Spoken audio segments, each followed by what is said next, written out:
Hello guys, in this video we are going to talk about how to make chicken salad at home.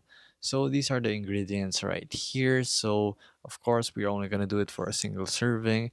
So it's 1/2 cup of blanched silvered almonds, 1/2 cup mayonnaise, and then right here a tablespoon of lemon juice, and then a 1/4 teaspoon of ground black pepper, 2 cups chopped of cooked chicken meat of course, and 1 stalk of celery. So the first step is to gather, of course, all your ingredients like this, and then place the almonds in a frying pan and toast it over medium heat. And then you'll have to just shake it frequently and then watch carefully as they burn easily.